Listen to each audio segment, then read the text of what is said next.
La funeraria olía a lirios y arrepentimiento mientras yo permanecía en un rincón, observando a los dolientes pasar frente al ataúd de mi padre. 3 años de deudas por la Facultad de Derecho, 2 exámenes de barra y noches interminables construyendo mi práctica.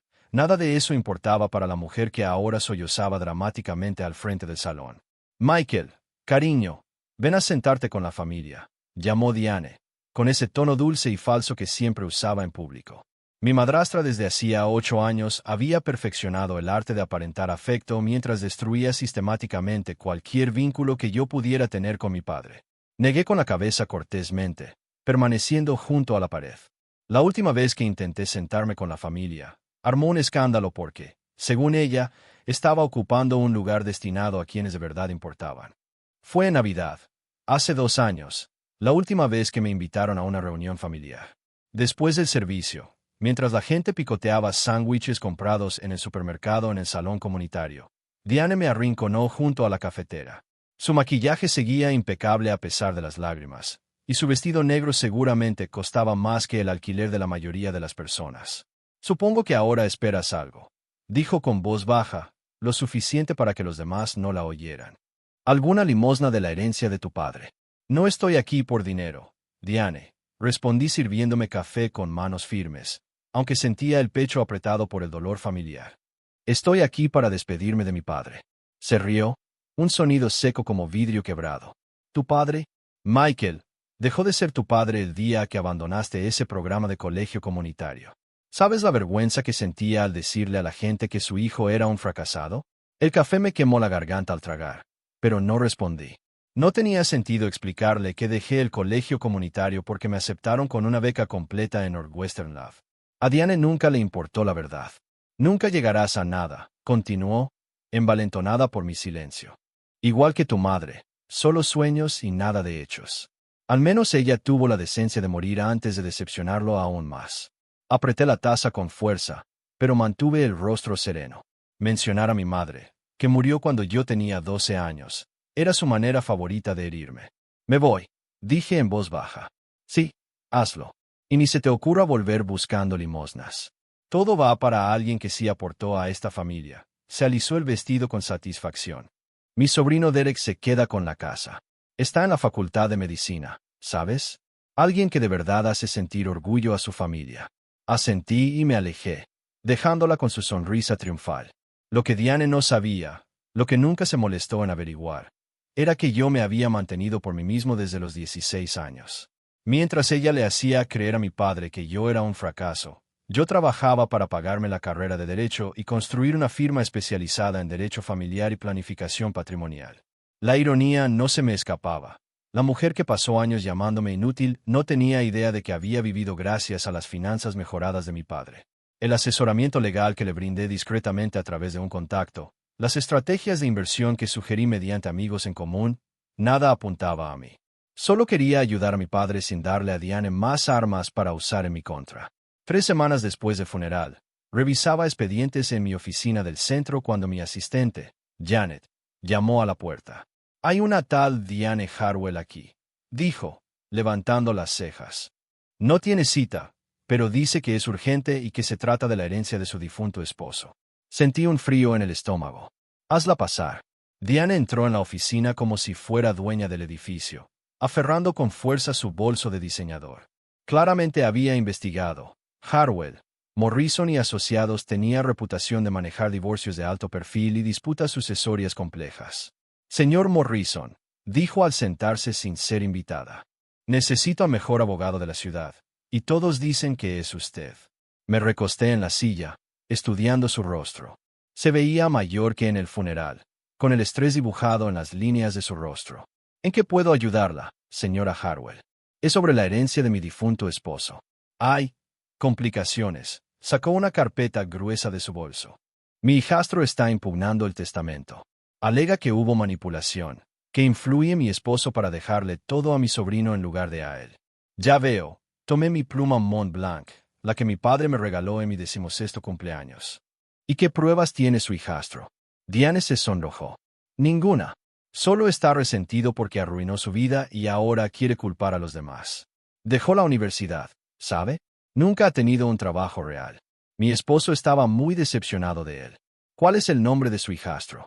Michael Morrison. Es un don nadie. Seguramente trabaja en algún empleo sin futuro y busca dinero fácil. Rió con amargura. Tuvo el descaro de aparecer en el funeral actuando como si perteneciera allí. Dejé la pluma sobre el escritorio, el corazón latiendo con fuerza. Señora Harwell, necesito hacerle una pregunta importante. ¿Existía un acuerdo prenupcial en su matrimonio? Sí, claro. Gerald insistió en eso. Hizo un gesto con la mano. Pero eso fue hace 12 años. No puede tener importancia ahora.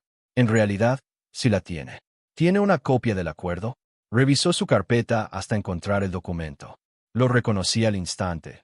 Lo había ayudado a redactar a través de un intermediario, cuando mi padre expresó preocupación por los hábitos de gasto de Diane. Señora Harwell, dije lentamente, este acuerdo prenupcial contiene una cláusula específica sobre la distribución de herencia. ¿Lo leyó con atención antes de firmarlo? Mi abogado lo leyó.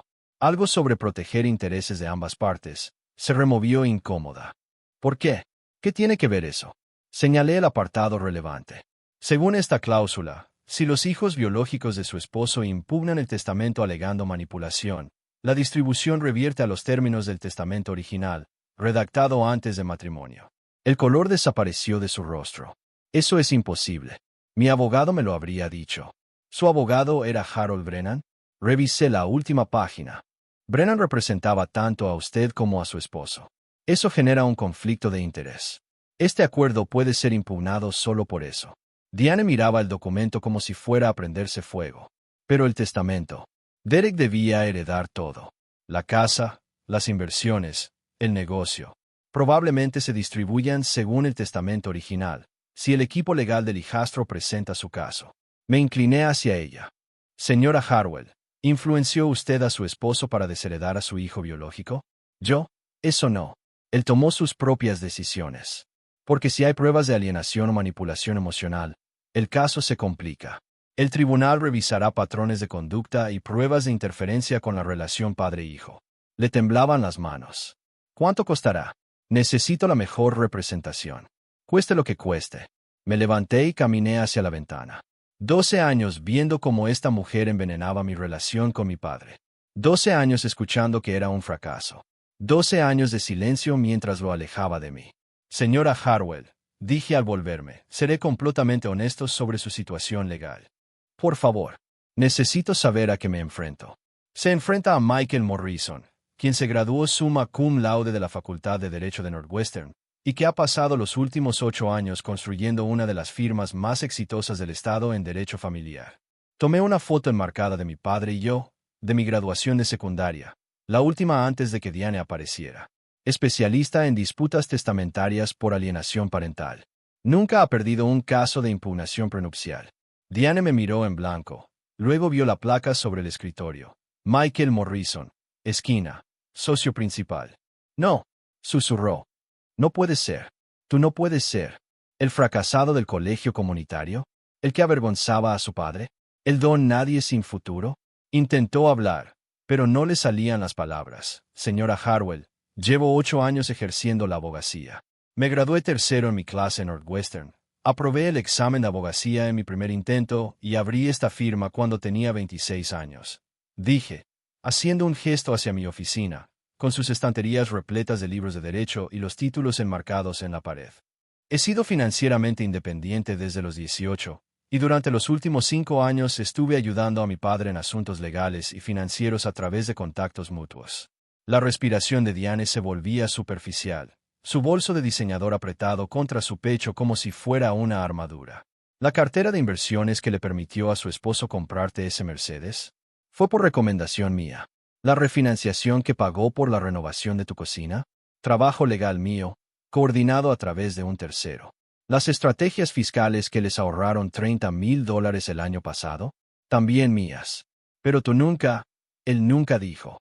Porque tú dejaste claro desde el primer día que no era bienvenido en su vida a menos que fuera alguien a quien tú pudieras controlar y menospreciar. Abrí el cajón de mi escritorio y saqué una carpeta gruesa etiquetada Herencia Morrison. ¿Sabías que tu esposo trató de contactarme 4 veces en los últimos 2 años?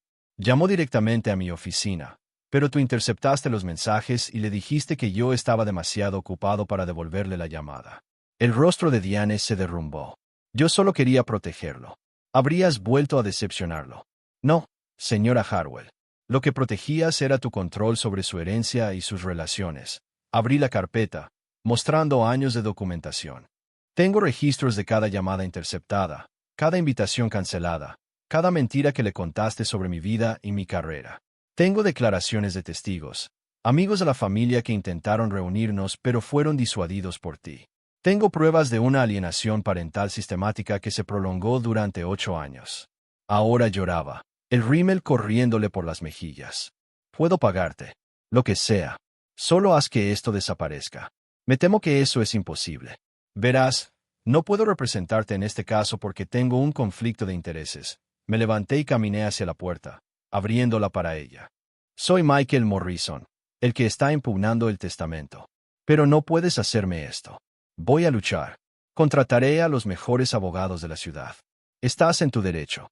Pero señora Harwell, debería saber que la mayoría de los mejores abogados de derecho familiar en esta ciudad trabajan para mí o me consideran un colega.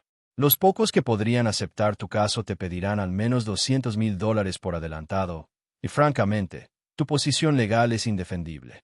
Diane se levantó tambaleándose, recogiendo sus documentos con manos temblorosas. En la puerta, se volvió una vez más. Él me amaba. Gerard me amaba más de lo que jamás te amó a ti. Tal vez sí, respondí en voz baja. Pero el amor construido sobre mentiras y manipulación no es realmente amor. ¿Cierto? Solo es control disfrazado de afecto. Después de que se fue, me senté solo en mi oficina mientras la luz del atardecer se colaba por las ventanas.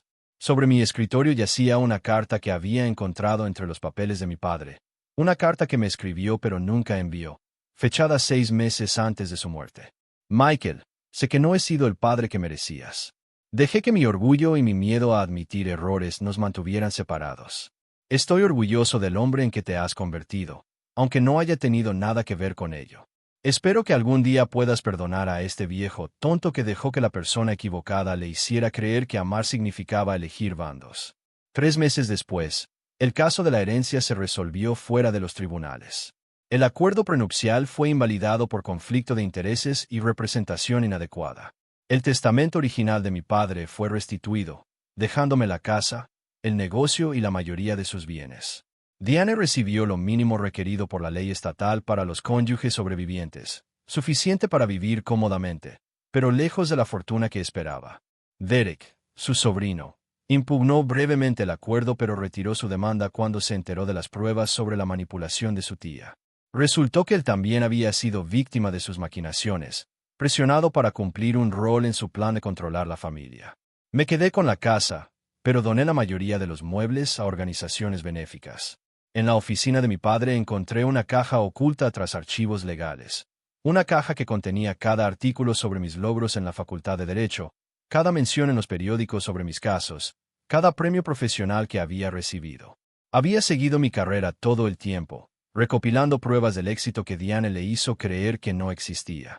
6 meses después del acuerdo, estaba revisando contratos en mi oficina cuando Janet llamó a la puerta. Hay una mujer que quiere verte. Dice que se llama Patricia Chen y que necesita ayuda con un divorcio. Al parecer, están impugnando su acuerdo prenupcial. Levanté la vista de mis papeles, esbozando una leve sonrisa. En el derecho familiar, los patrones tienden a repetirse. Las personas que manipulan una relación rara vez se detienen en solo una. Hazla pasar, dije, tomando mi pluma Montblanc. Veamos cuál es su historia. Algunas personas pasan su vida subestimando a los demás, sin darse cuenta de que el éxito no siempre es ruidoso o evidente. A veces es silencioso, paciente y estratégico. A veces, la persona que descartas como inútil resulta ser la que termina con todas las cartas en la mano. Y a veces, la justicia no es más que dejar que la gente descubra exactamente a quién ha estado subestimando todo este tiempo.